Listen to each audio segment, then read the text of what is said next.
para nós um pensamento. Nós vamos aproveitar, então,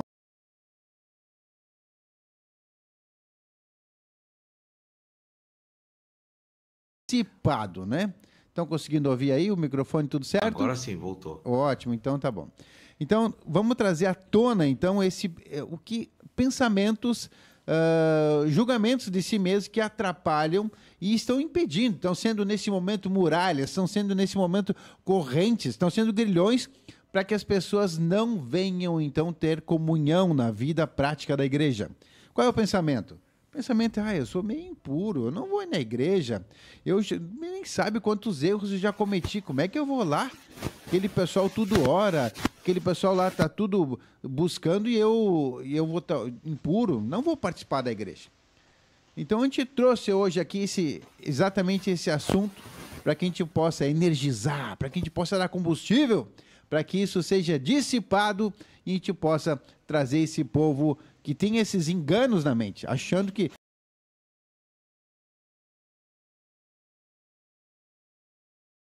só que nós já tivemos uma escolha, que é escolher buscar a palavra de Deus para termos o discernimento dos nossos erros e assim podermos nos arrepender pelo conhecimento da palavra, correto? Correto. Veja que quando Deus chama a gente do mundo para a igreja, ele diz, vem como estás. Ele não manda a gente tomar um banho e se purificar, não manda a gente restaurar a alma, não manda a gente se abandonar ao pecado. Ele não pede nada disso. Ele só pede que a gente tenha fé e arrependa-se de viver sem ele por tantos anos na vida. Sim. É isso que Deus diz para todos nós que já estamos aqui na igreja, e obviamente que Deus não me chamou para cá porque eu era puro, santinho, né? Porque eu era um grande pecador, né? Então, a vida prática da igreja é uma vida de continuar a limpeza que Deus quer fazer nas nossas almas, nas nossas vidas, e o laudo de Deus é que ele já sabe a respeito de tudo da nossa vida, da nossa carnalidade, da nossa racionalidade, das nossas condições de fazer ou não fazer a obra. Então, Deus nunca manda me preocupar como eu estou, né? Uhum. O que o Senhor ensina insistentemente, constantemente na Escritura e através do ministério, que nós devemos obedecer aquilo que estamos conhecendo. A nossa preocupação master aqui na vida prática da igreja é vir expor a nossa alma diante da verdade, para que constrangimento faça que a gente aplique e pratique a verdade. Amém. Então não tem homem capacitado, homem incapaz. O que tem é falta de entendimento dessas coisas que estamos falando. Deus não chama os capacitados para fazer a obra, nunca. Ele capacita você a se liberar para o Espírito fazer a obra. Então não é nós que vamos fazer, nós cooperamos com Deus para fazer. Sim. Irmão Sérgio, também tem uma questão, aliás, para fortalecer isso, tem 2 versículos bíblicos que falam, que nos fortalece. Um é Mateus 11, 28, que diz, vinde a mim todos que estáis cansados e sobrecarregados, né? Ou seja, já dá a ideia assim, o Senhor não chamou você, vem tu aí que está forte, que está vigoroso, vem para cá fortalecer. Não, o Senhor está chamando os cansados e sobrecarregados. E o outro que diz também, numa passagem, que eu não lembro o versículo de cor agora aqui, ele diz, não vim para os sãos, eu vim para os doentes. Então, são 2 versículos que combatem diretamente esse pensamento de que se eu tenho muitos erros, eu não posso participar da vida da igreja, né? Isso aí são dogmas naturais que nós imprimimos em nossa mente, e isso cria uma barreira até para a gente ir na igreja, como também servir Deus, as 2 coisas. Os que estão na igreja às vezes não conseguem servir Deus. Você já viu uma frase na igreja? Olha, a pessoa se apresenta a um irmão que está com um problema, uma enfermidade, e diz assim, olha, eu vou te levar para o nosso líder, que é mais espiritual do que eu. Parece que é o cara que vai curar a pessoa, entende? Não é Sim, Deus que vai curar a pessoa. Verdade. Não, qualquer um invoca o Senhor e Deus vai fazer a obra naquela pessoa se ele deseja e quer. Uhum. E tem uns que são tímidos, não me chama para falar, não me chama para falar. Mas em casa ele fala pelos cotovelos, né? No trabalho também. Ah, eu conheço muitos aqui, viu? É bom. Se o pessoal tá ouvindo, ó, é contigo que nós estamos falando. Eu sou uma dessas. Então, por que não me chama para falar? Uhum. Na verdade, ela tem um receio de ser exposta. Esse é orgulho, né? Uhum. A gente tem que se libertar disso aí, porque nós nenhum é capacitado. Todos nós somos filhos de Deus e que Deus quer usar. Sim. E eu no início eu tinha isso, muito orgulhoso assim, porque eu não queria me apresentar se eu não estivesse dominando o assunto, se eu não tivesse. Mas isso tudo são coisas que não é de Deus na nossa mente, sabe? A gente tem que abandonar isso aí. Uhum. A gente tem que se apresentar e vamos como Deus nos usa e pronto. É verdade. E tenho dois exemplos aqui, Sérgio, que eu estou lembrando aqui. Um deles eu até trouxe, mas lembrei de Gideão. Gideão era um homem que foi chamado para liderar os exércitos, né? Para ir à frente da batalha, mas era um medroso para mais de metro. Então, bem aquilo que eu não trouxe antes aqui, que não chama os capacitados, não chamou o homem mais valente que tinha, né?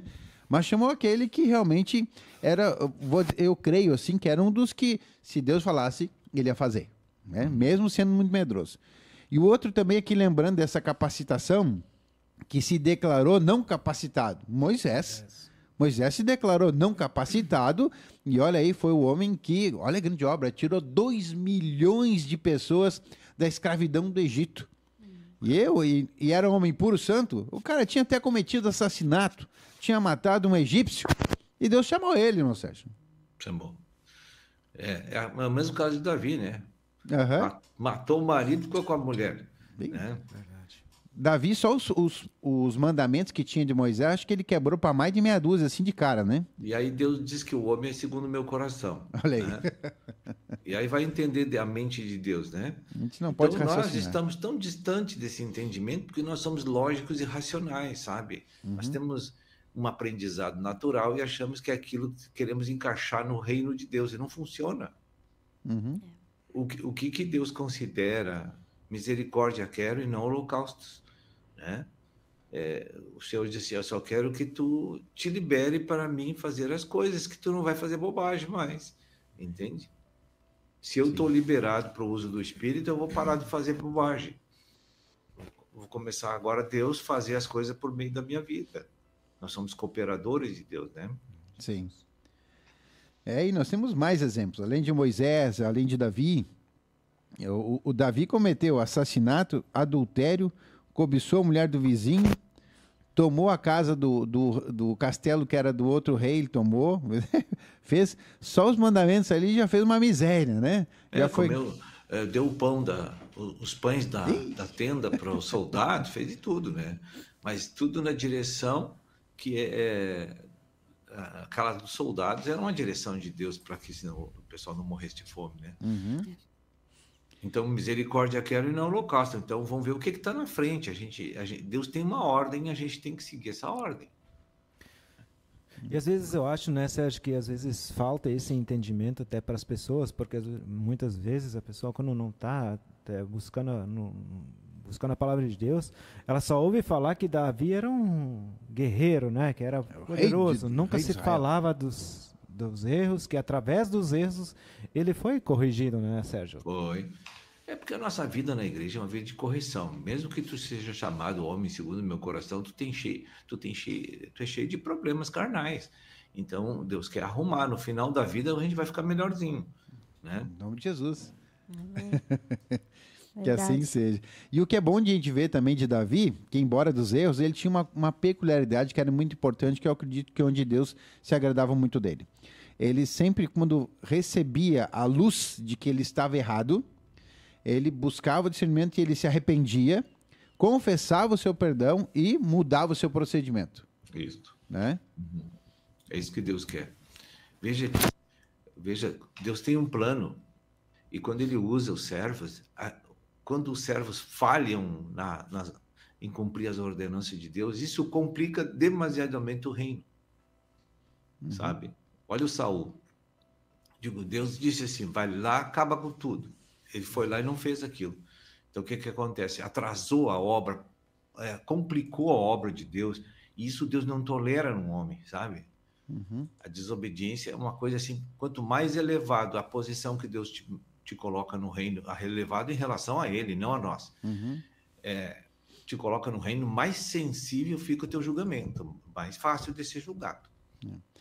Então, para vocês que estão aí nos ouvindo, estamos uma audiência bem legal nesse momento. Você aí que está participando da vida da igreja ou ainda não, mas eu quero falar agora com aqueles que estão participando da vida da igreja.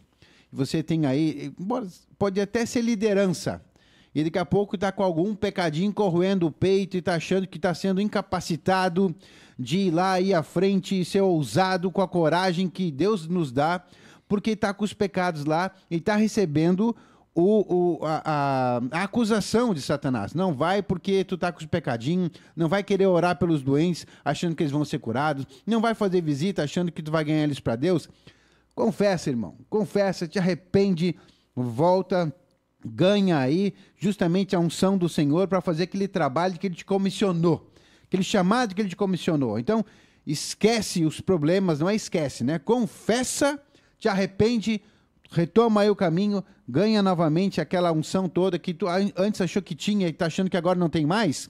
Tá aí contigo, tá aí. É só acender de novo. Valeu? Amém. Amém. Sérgio, tem também, estava compartilhando com a Ira, Satanás põe na nossa mente uma falsa culpa. Até a Ira, não sei se tem uma coisa para compartilhar sobre isso. Teve, como muitos irmãos assim já sabem, nós perdemos 3 filhos e os 2 primeiros nós não estávamos ainda na igreja, né? E o último nós já estávamos na igreja. Então eles ficaram um período assim, antes de falecer, eles ficaram no hospital. E assim, eles estavam no hospital assim e depois de um tempo agora, faz umas 2 semanas assim, que Deus, que o inimigo assim vinha colocando na minha mente assim, arrependimento de coisas que eu não fiz, que eu deveria ter me doado mais, que eu deveria ter sido melhor, assim, lembranças, né, do que a gente passou. E então teve um dia assim que estava sendo muito atacada a minha mente assim por essas coisas ruins, né? E uma falsa culpa, né, vinha na mente assim. E daí eu estava escutando, como a gente trabalha em casa, a gente pode escutar a palavra, né? E daí eu estava escutando uma mensagem, eu só não me recordo agora qual era. E daí você citou ainda, né, que tá lá, que a gente é nova criatura, né? Então a gente se fez um novo homem, então a gente não pode ficar se culpando as coisas do passado, né? E a gente tem que ver, assim, que Deus vai trabalhando nos nossos corações e o que passou, passou, né? Então agora a gente é uma nova criatura, a gente está aprendendo cada dia e ninguém é perfeito, né? Então, assim, foi uma bênção, assim, que vinha na mente esses ataques, assim, da falsa culpa, assim, eu estava ouvindo a mensagem e Deus falou assim, né? Não, tu é nova criatura, não se culpa pelo que passou e vida que segue, né? Cada dia aprendendo mais, né? Então, essa experiência eu tive faz 1 ou 2 semanas atrás, assim, que como é bom a gente estar escutando, né, as mensagens, assim, que Deus sempre vai falando com cada um, né? Amém. Amém. O inimigo sempre quer paralisar a gente com essas informações mentais, assim, e relembrando o passado, os nossos erros, para paralisar você, para não fazer a obra de Deus. Verdade. É verdade, isso mesmo, né? A gente às vezes se culpa por coisas que aconteceram, mas Deus não quer, né? Deus quer que a gente se peça perdão, né, pelos pecados, mas que a gente possa seguir a vida, né? Não se culpando pelas coisas do passado. Isso eu acho que muitas pessoas, né, têm isso. Muitas vezes, até essa semana no grupo familiar lá em casa, teve uma pessoa que veio a primeira vez e ela disse: eu acho que eu não me perdoei pelo que eu vivi, pelo que eu passei. E era no dia do Café com Cristo, e o Café com Cristo falou, né, que a gente precisa se perdoar, se amar e deixar Deus cuidar de tudo em nossas vidas, né? Amém. Amém. Verdade. Sérgio, e nós temos aqui também, lembrando de alguns casos, algumas pessoas, né? Provavelmente tem pessoas que não participam muito assim da congregação, não vêm para a vida prática da igreja e possam estar pensando agora que eu já neguei Jesus aí, né? Muito tempo, tantos e tantos anos que eu não participo da vida da igreja, e agora eu não vou lá, né? Não fui até agora. Mas vamos lembrar aqui do caso de Pedro? Ih, Pedrão, Pedro foi lá e negou Jesus 3 vezes, rapaz, numa situação mais crítica, que era o momento anterior à crucificação, onde Jesus estava sendo condenado. E ele foi lá e fraquejou, negou Jesus 3 vezes. Mesmo assim, depois da ressurreição, Jesus veio até ele e deu aquela frase maravilhosa, chamando Pedro para que ele viesse cuidar das ovelhas, né? Aliás, dos cordeiros, depois cuidar das ovelhas e ainda apacentar as ovelhas. Olha que chamado, irmão Sérgio. É que depois de um negar, Deus sabe que o nosso coração fica tão quebrado, né? 3 vezes negou o Senhor que ele andou com ele. Imagina o coração de Pedro. Se Jesus pedisse para se atirar no abismo, ele se atirava, ele obedecia, porque ele estava tão quebradinho que ele não ia dizer não, né? Então, os nossos erros geram uma acusação e uma agressão da nossa consciência contra nós, nossa alma pecaminosa, para a gente se desgrudar da carne, entende? Porque no momento que a carne perde o governo sobre nossa mente, é um momento em que Deus toma a nossa vida para nos usar. E ali aconteceu isso na vida de Pedro. Ele não confiou mais em si mesmo, que é a carne, né? Ele diz, agora, Senhor, se eu sou bom para ti, é só tu que sabe, eu não sei mais nada. E pode ter pessoas também, irmãos, que estão nesse momento e estão achando assim, olha, vocês não sabem, aqueles que vinham bater na minha porta, eu mandava sair correndo, queriam falar de Jesus, eu sai para lá, falar de Jesus, e podem vir para Jesus no momento, podem voltar para Deus. Vamos lembrar de Paulo? Paulo perseguiu os cristãos, Paulo derrubou igrejas, Paulo mandou cristãos para a prisão, até que ele ganhou a luz para saber realmente quem era o Senhor. E ali, o grande chamado de Paulo. Então, tem pessoas aí que daqui a pouco estão... nem sabe, já mandei cristão correr para lá, agora como é que eu vou ir lá na igreja? Então, aí, mais um exemplo, né, irmão Sérgio? Mais um exemplo, é verdade. Então, a gente nunca deve fazer tirar uma conclusão por simples observação de uma pessoa, achar que não tem mais jeito, ali não tem como. Olha, quem olhasse Saulo antes do Paulo, não jamais diria aquilo, né? Tornar-se o apóstolo master universal, né?